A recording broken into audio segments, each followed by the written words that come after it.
Welcome to Meet the Human podcast, and this is the episode 1. And we have Dimitris. Dimitris, how are you? I'm good to be here, Luis. Good to see Welcome, you. welcome to the podcast. Thank you. Very much welcome. We are actually in England. It's not Hong Kong, but this is where Dimitris is, and this is where I happen to be at this point in life. So so we have a conversation, Dimitris. Let's see. Let's start by understanding who you are. I know you very well. Well, I know you reasonably. The audience need to know. Your name, your culture, where you come from. Just give us a bit of an understanding of your role, just your mini CV intro, Dimitris. Okay. Yeah. Happy to do. So, I'm Dimitris. I live in the UK for the past almost 20 years now. So, Wow. it sounds longer than when you talk about it. So, I originally come from Greece. I grew up in Greece in an island. Uh, nice little place. And I came here at the end of my studies to just do a degree and see how it works out. And I ended up basically living my grown-up life and professional life in the UK, in this area where we are. Professionally, I'm in shipping, in similar background to yours. Actually, very similar. I qualified as a naval architect. For anyone who knows what that is, it's to do with shipbuilding and designing and all of that. And I've been in related jobs throughout my career, so I do what I practice, I practice what I learn, if you like. And that's pretty much me. Right now, I'm working in a shipping company, in a company that does software for shipping. So it's a good bridge between digital and my profession. So I'm drawn to digital things. I'm drawn to. I have an engineering degree, but I'm not like a practicing engineer with doing things very hardcore engineering and building ships and looking at drawings. I'm more drawn to software and how software works, and that's what I do. I help people with some of my expertise. I enjoy what I do. We can talk more about that later, I guess. And what about just a little bit about your origins? Yes. Before you, if you want to, just give us a bit of a hint of before your UK experience. I would say most of my grown up life. So I grew up in a smaller place. What people do there is two things. You either involved in tourism, or you live and study and go and do something else. The economy of the island, and to some extent similar to the other places like that in Greece, it's quite limited to what you can do. It's a small society, it's a small place, and I don't want to say I wanted to leave because it's too small for me. You don't know what you want when you're 18. I just, I like to travel. I like to see places and figure it out, and that's what brought me here. I didn't have a very clear plan of what I want to do with my life. As I said, when you're young, you don't know. I studied. I followed my career from the beginning, taking me to a certain direction, and I made a life here because I like it. I just like the people here, the setup, the way of life. I guess where I am from, and it doesn't really define me very much because I chose to do something a bit different. It's not like dramatically different. I'm not the first person from Greece or from any place like this that goes and lives abroad. Nothing groundbreaking about that.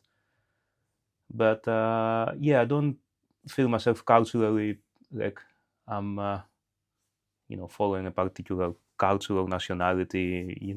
It doesn't define me. I mean, you might ask what defines me. I don't know. I feel quite adaptable to wherever life takes me, and for some reason, you know things fitted for me here, and they still fit. And for as long as they continue to fit, I'll be happy to be here. Happiness in adaptability. Yeah, pretty much. Yes. And so what about now we're going to trying to understand a little bit more in depth, difficult question. Can you define humanity? Do you have a definition for humanity? I mean, the natural answer that I guess I might be inclined to give you is that doing the right thing, being compassionate, being that's what we associate, right? Like being human is having feelings, having emotions, being compassionate, being kind to other people, and I relate to a lot of those things to a large extent. But I think is for me is a bit more than that. It's also a bit about it's a system. Like every system is a sum of its parts, and if you look at it like that, if everyone was able to make a positive contribution, however small, then the whole system called humanity, whether it's in a societal level or in a small bubble, professional bubble, or your neighborhood or your family or your it doesn't matter who you are, right? You could make a small difference or you could make a big difference depending on your position in the world. Not everyone has to make a huge difference. Not everyone is capable or equipped or has the right conditions to make a difference. But it's about small positive differences or big that could define or benefit humanity as a whole. I don't know if I have answered your question. Most of it I've just thought about it now that you asked me.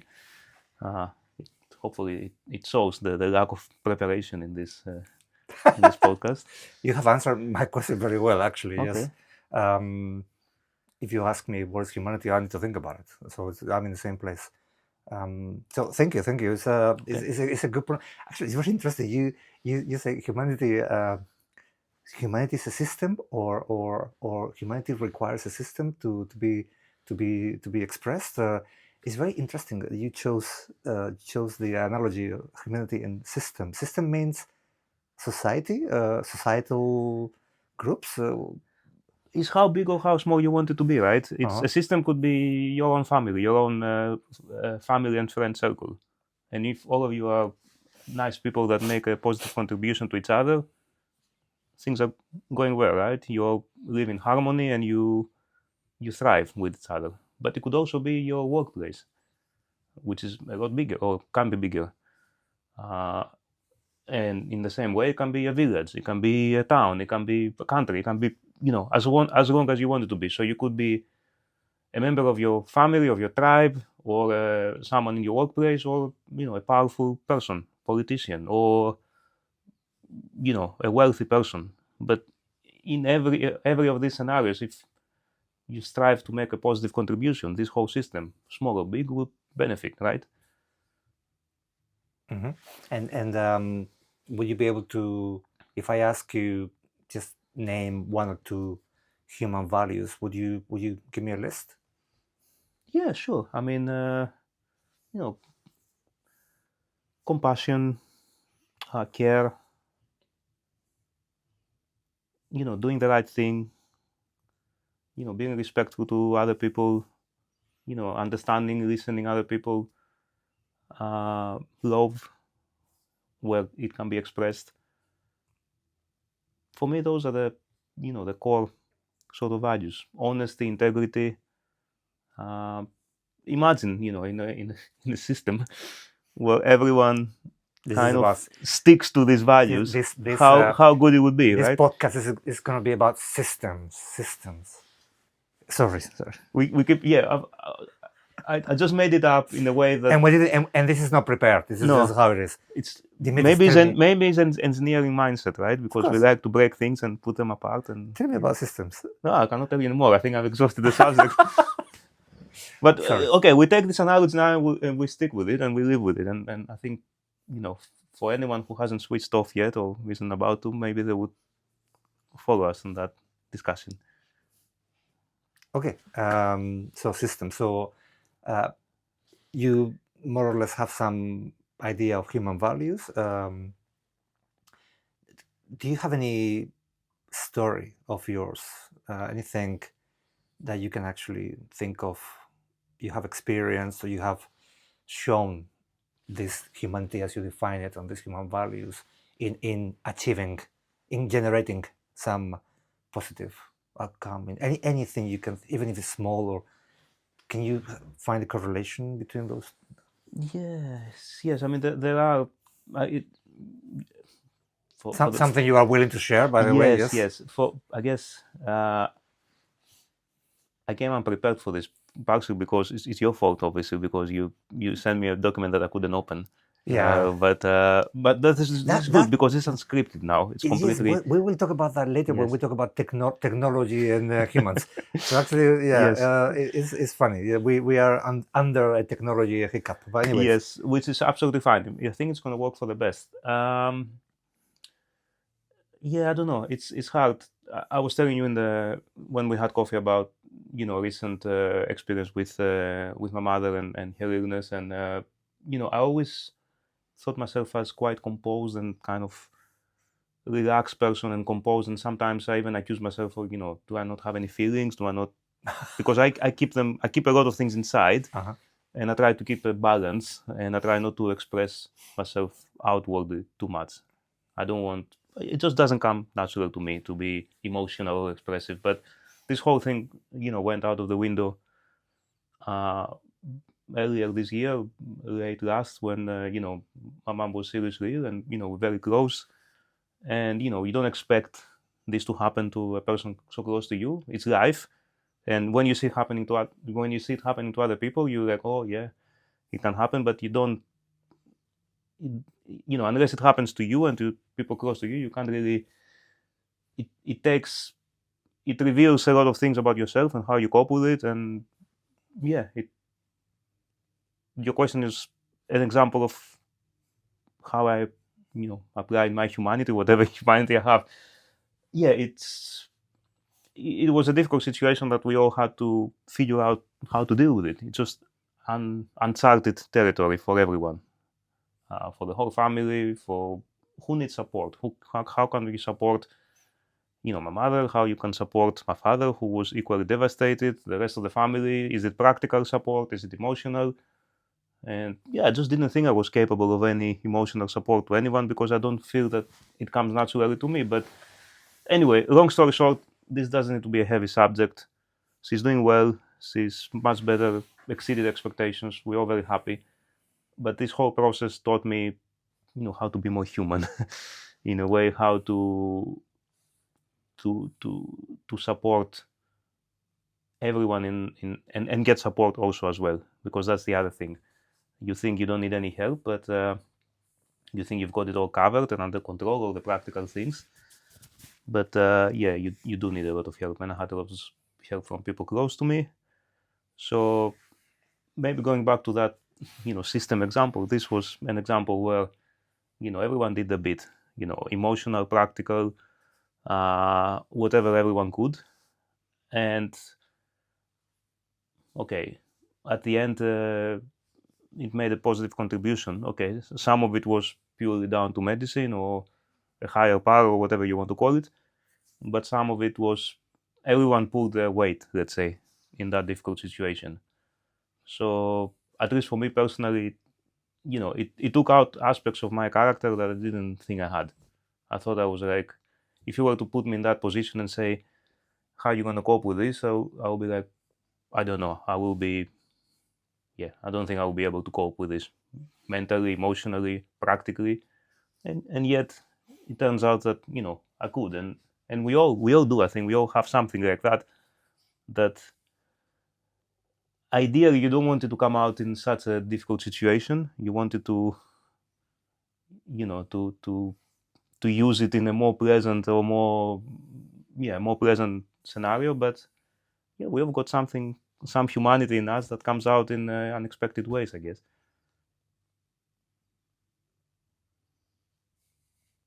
Thank you. So it came out on a kind of I want to say emergency, but Emergency was emergency yes. Yes. And can you think about when some humanity of yours has come out in a less emergency situation? I mean, I try all the time to apply the things that I talked about in the beginning. You know, I'm not, no one is perfect, but I try not to be a negative a negative contribution individual within the system, whatever that system is, whether it's in a family life, in a personal life, in the workplace. And I expect this of other people as well. And I don't have a lot of, let's say, tolerance for people who are not in the same way, that don't share the same values. In When I say I don't have tolerance, I just don't have these people in my life. If you are negative, if you are making negative contributions consistently and not putting the effort to be a good person, to be a positive person, then yeah, I kind of naturally I distance myself from this. So it happens all the time. It could happen in a workplace. I remember, this is not a podcast about work, but we can talk about examples like that. I remember earlier in my career I was frustrated often when you start up and you're quite excited about things, and you see people around you, and for some people you're inspired in what they do, and some people you say, well, what are they actually doing here? you know why are they here? What are they contributing?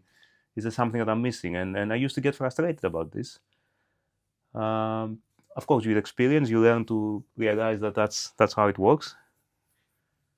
But yeah, I think it goes back to that thing I mentioned in the beginning. It's Imagine in any sort of scenario where everyone is adding the little positive bit. Um, has that answered your question? Do you want something more specific? Very well indeed. Okay. Very well. Okay. I think my goal is to ask these kind of questions to many people, or to every single guest. Okay. I think there will be no answer will be the same. I was going to say, I think you're going to get so much. It's going to be so interesting your answer is to fantastic. put it all together and see what people Your think. answer is yours. Yeah. I love your example. Okay, I am super keen on positivity. I got this from my mom as well. She was ultra positive. It is difficult to be, in my opinion, and it's not an easy thing to do, especially if you are not geared towards. I am, because also my mom was very positive, and I experienced a person using positivity and the impact that has all around, and I saw that all my life. I was lucky, maybe. So I try but it's not easy. It's not easy. I tend to accept non-positivity, let's say, because it's also okay. Not everybody's the same. I tend to accept, but I basically, following your example, what I do in those situations is try to move the non-positive sort of reactions into neutral or positive. Yeah, if you can, yes. If you can.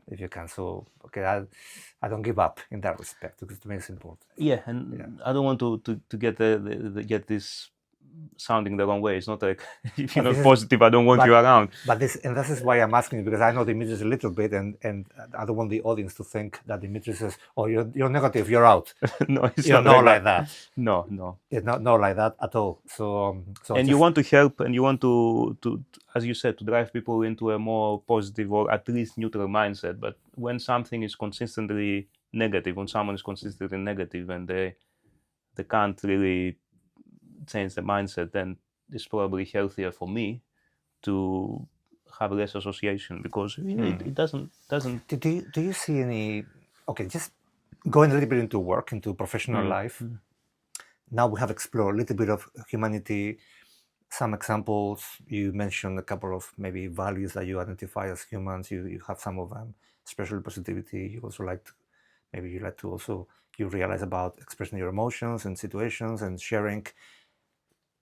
What about in your professional life? Can you now think about any occasion where you have behaved as a human, with high humanity in a situation at work that actually potentially generated some good results, made some impact? I can't think of a single standout case where I can say that, oh, humanity made all that difference in that particular scenario. Um, it's about the everyday. It's about the way to approach the everyday problems and challenges, especially at work. Um, Everyone can be under stress when you have targets, when you have deadlines to meet. Um, it's hard, actually. It's hard because you don't always know the people at work very well, but it pays to it it pays to try and understand how they work, what clicks for them. I'm very conscious about the people I try to work with, where I get the chance, where I get to hire people and choose who I want to work with me, because we need to be on the same page. We need to be able to understand each other, to be having the same values, the same working values. Uh, Someone that I can trust to make a positive contribution. I cannot think that it's, as I said, it's for the little wins every day that you try to, whether this means, acting with integrity. I think that always works, especially with clients. They appreciate it. I don't want to say in our industry. I think in every industry, it. I don't think anything unique about the industry that we are in. Particularly, we like to think that we are unique, but no, really. But in our industry, in our example, certainly, integrity and honesty does help. And again, I like to apply this myself. You have to show the example, but you also want to work with people who are the same. And honestly, I can give you the opposite example where I simply don't want to spend time or to work with people who I don't believe that they act in that way. Uh, Whether it's through a process where they might want to say something which is not entirely true in order to progress with a commercial scenario, or I don't play very well with that. Um, this is also the reason why I haven't been in certain roles that don't fit me, where there is a certain expectation of it's going to be fine. Let's get things over the line. Let's look the other way. Uh, yeah, it's we're not saving lives. We're not saving operating on sick children. We're not doing. I don't have any illusion that I'm doing anything so important, but it's you still it's still for me. I don't like to work in a way that is not you know is not acting with integrity, honesty. Um, But that's important. yeah, it works for me. I mean, I'm not. No one is a saint. But I want to be able to sleep at night, and I want more than that. I mean, I can sleep at night no matter what, but I'm very lucky. I don't have any issues of insomnia, so you know. But more than that, I want to be able to face people the next day, and I cannot face someone when I know that something hasn't been done, or I haven't acted in an appropriate way. I was visited by a ghost last time I was in Japan. Well, I thought you were going to say here, because usually it's in the UK and all these old places like what we are today. That okay, but no. Yeah, that was a very interesting experience. Okay. Yeah, that's another conversation for another day. Okay. So Dimitris, let's talk about a little bit about humanity and AI, or the humanoids. I don't know, the AI that's going to take over humans. In this world, we are living with AI, and we are going to live with AI more and more. This is here to stay, and actually to, I think, progress more and more. How do you see the relationship between humans and AI technology? I'm probably the least qualified person. Or I don't feel I'm qualified enough. I'm just going to share, I guess, my very early interactions and thoughts on this. I mean, the easiest thing is to think about work and changes in work. And I know a lot of people are worried about or thinking about it, what it means on the workplace. Will my job be safe? And this is one big conversation. And I think there are some valid concerns that people might have about certain professions that are very transactional in nature, where I've seen it in practice, where you can pretty much do things which I couldn't imagine possible to do without the use of an expert. So there are certain professions that it's a very valid discussion, whether it means that people are going to lose their jobs, or I think again society needs to function, right? So I would like to think it's hard, because on the one hand you want to be optimistic and say, well, actually all these uh, leaders that they are behind this, they have some human values, and they're not going to make everyone be out of a job, because what's going to happen if that's the case? And you would like to think that, oh, it's just going to free up time for other jobs, or for creativity, or for people spending more time with their families, which would be amazing if it was to happen. I don't want to be super naive and say, oh, that's what's going to happen. I think there are some valid concerns. Personally, for me, my main sort of interaction with AI is through work, and it has been a positive one, because I've been able to complete some tasks that I wouldn't think it would be possible before, and I would have to rely on the help of other people and the time. So it has made me a bit more flexible and independent to solve certain very tricky problems and technical problems that I'm not a software developer, but I've been able to do things independently, and help me with my work, and I see it as a positive. Of course, with moderation, because you can't. Sometimes you forget that you are replacing. Well, it's an expertise that you don't have, and you're relying on an AI agent or tool to fill that gap, and you can think that you can do everything there, and you always need to have a colleague or an expert to check your work, or to check what you're doing, or whether it's appropriate to use in that particular scenario. So that's for work. I think it's a whole different conversation and concern, which I think is valid in some cases, and we'll just have to see how it plays out. From a societal perspective, I haven't given it too much thought. I mean, the first thing that comes to mind is, sure, there are certain jobs that no one wants to do, and there isn't enough. There are enough people who are willing, understandably, to fulfill certain jobs, especially in the care sector, especially in this country, in the elderly care. And I'm not saying we're getting there and we are there, but maybe it can be a positive contribution. I mean, you might ask me, would I want to be looked after in my elder life and years by a robot or a humanoid? And it sounds scary. It sounds very science fiction. But okay, if that's the way, and there is no alternative, then the alternative is, you can't expect someone else to solve your problems always. So maybe it could be a positive thing. I don't know. It could be if it helps society move forward, and it helps, solve some of the societal challenges and problems, it can be a positive thing. That's the one thing that comes to mind.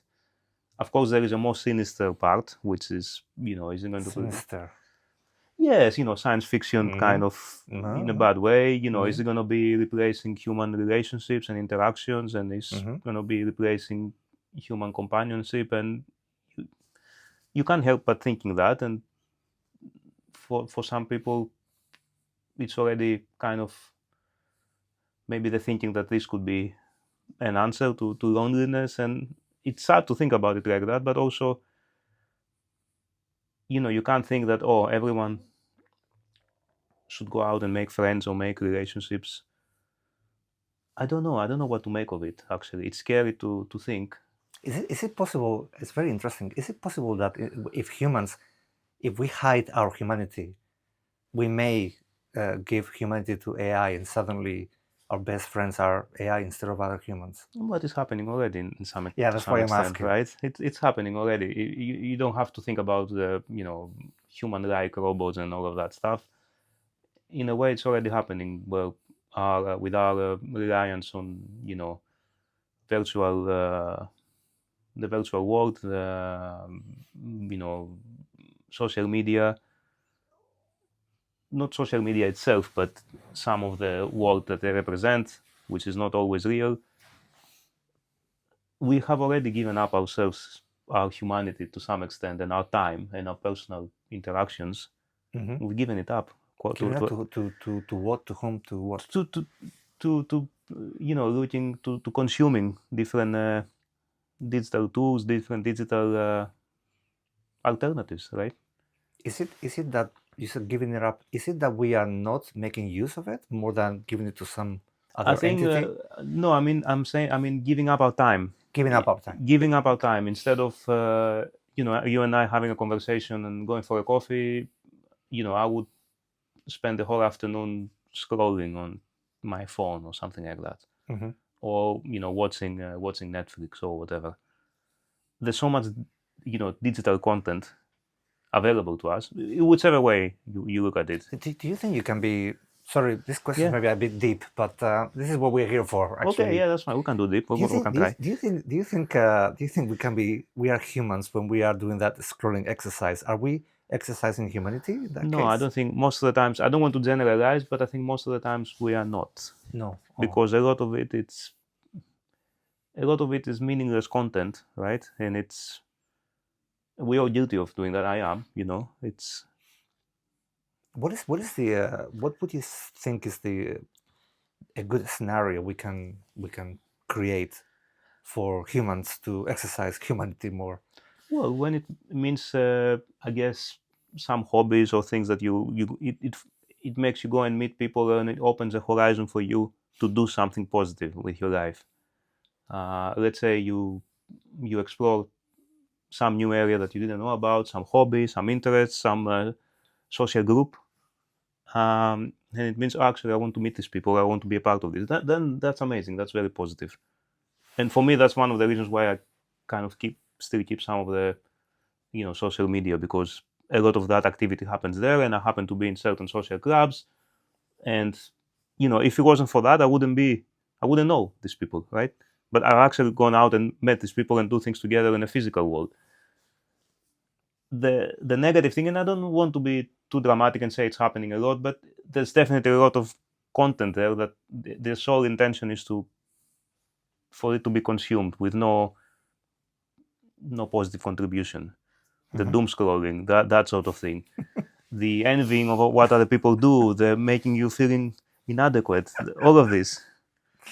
And we're all guilty of doing. I'm not here to preach. I hate this as much as everyone else, and It's built in the system, right? It's part of our system in our society these days. it is, and I think I'm scared to think what it means for even generations that come after us. That it's, and also with the pandemic and the fact that people relied even more on this, virtual world, because there was no real world available for a long period of time. Or it was a bit limited A bit or limited, small. yes.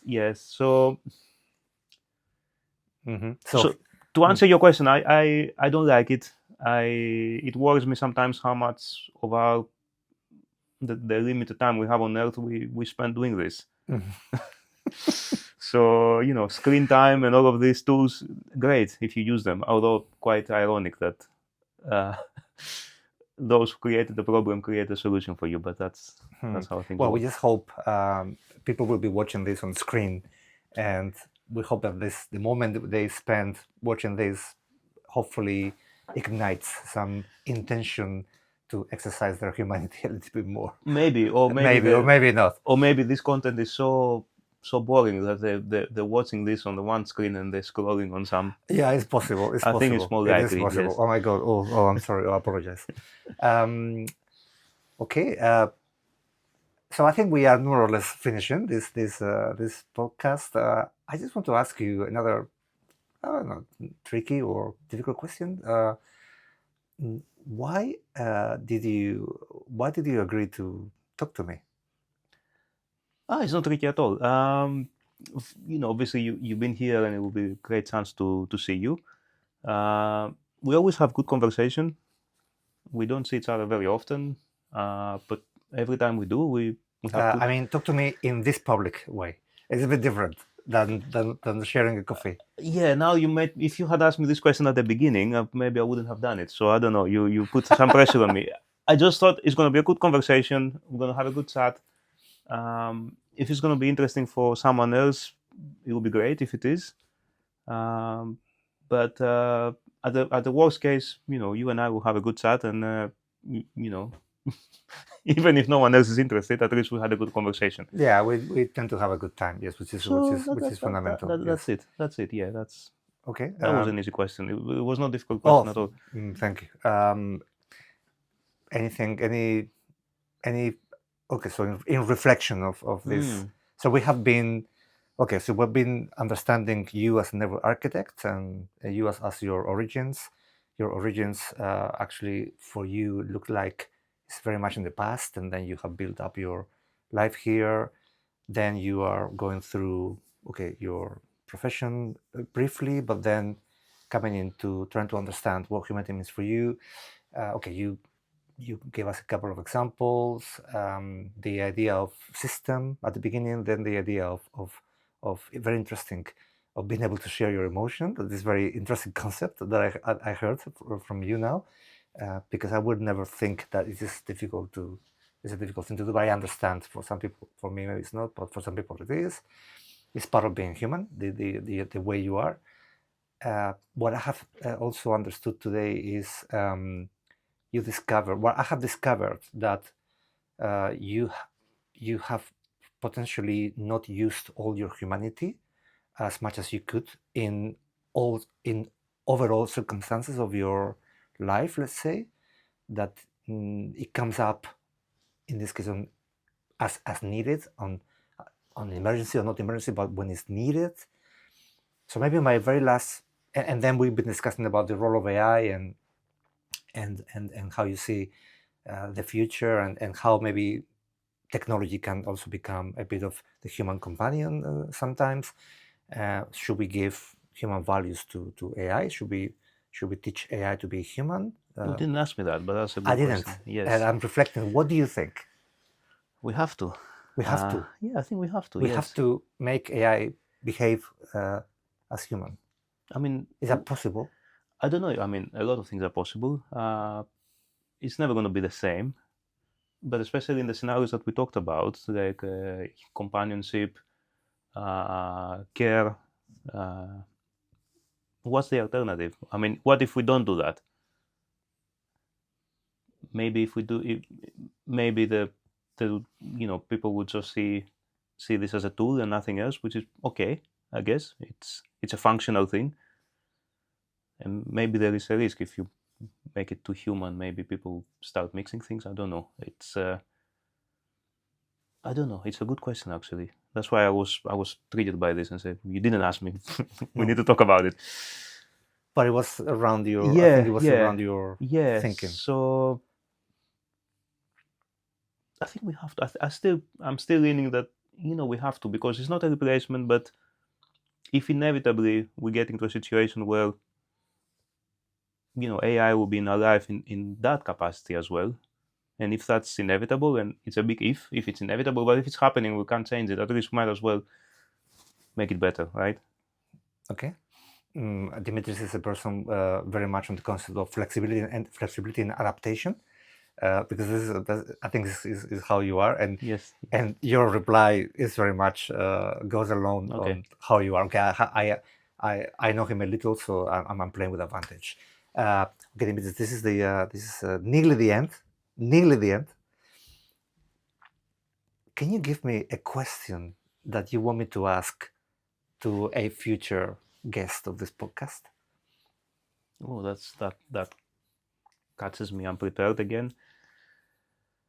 Does it have to be a different question than what you asked me, or maybe any question? A question that you would like to ask if it were me. I think that last question that you asked me, I feel that we haven't explored enough, and I would like to hear more from other people, whether it's going to be a positive thing or it's going to be a threat to humanity, teaching AI humanity. Okay. Because I'm not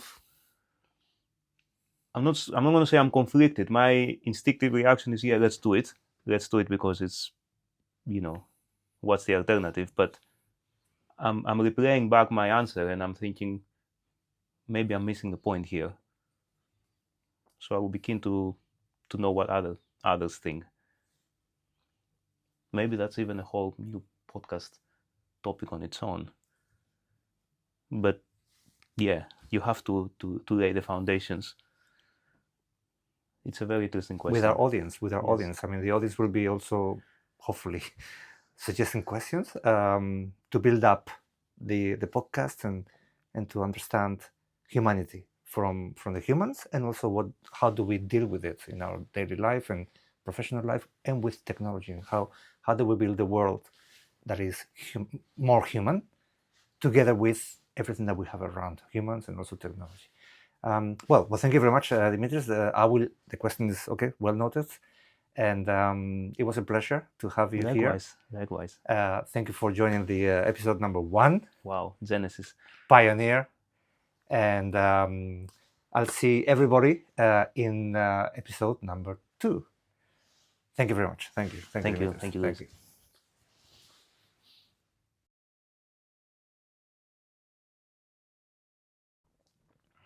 But no, it was good. You've done it. Okay. Imagine that it's not recording. I was thinking that. I was just thinking that. Oh my God! It is recording.